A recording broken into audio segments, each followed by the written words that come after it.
President Jacob Zuma has called on all South Africans to devote their time to anti-racism campaigns as the country marks Human Rights Day.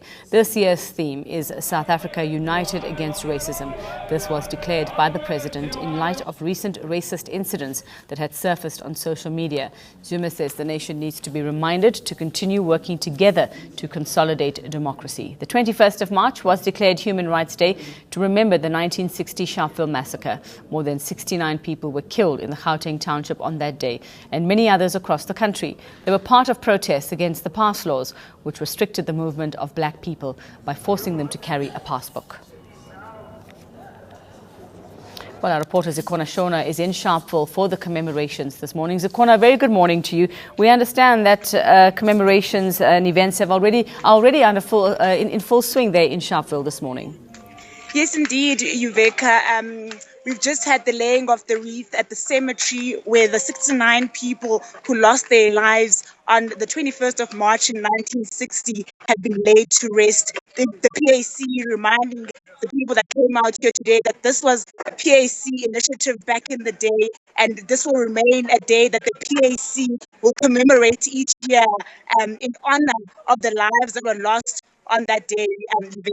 They are now starting to move to march through the streets of Sharpeville to sort of remind people about the significance of the day. We do know that in 1960, on this day, hundreds of people from Sharpeville took to the streets to march against the pass laws back then. We know that there was also a march in Langa Township in Cape Town where people also lost their lives in that area. So the PIC really reminding people of the significance of this day, the importance of human rights and people standing up for their human rights. Back to you, Vika. All right, and Zikhona, we understand that there are three events. Well, one was the wreath laying, and like you say, there will be a march. What else will be happening in Sharpeville for today? Where does it all culminate?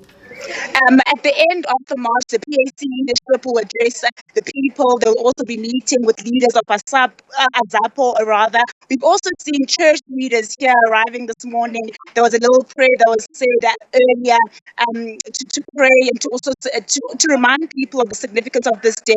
So after this, they'll be marching through the streets, as I've mentioned, and then at the end of it all, there will be a huge gathering in honor of this day, the lives that were lost, and everything like that, Iveka. All right, and Zikhona, just looking at the turnout at the wreath laying this morning, and you say they want to make the community more aware of the significance of what happened there on that day in 1960.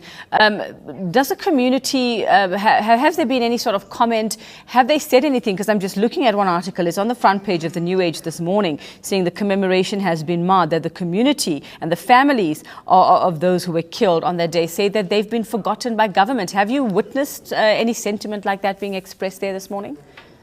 Well, I did visit this area last year for the 55th anniversary of this day, Yuveka, and people are already saying they've been neglected from the resource service delivery, rather, and saying that they don't feel that government has really taken care of this community. The PAC is saying that they are expecting at least 2,000 people to mark this day and to sort of commemorate this day with them. But speaking to people on the ground, we've seen the families have also arrived here. They are seated right there. I don't know if the visuals are clear enough for you there.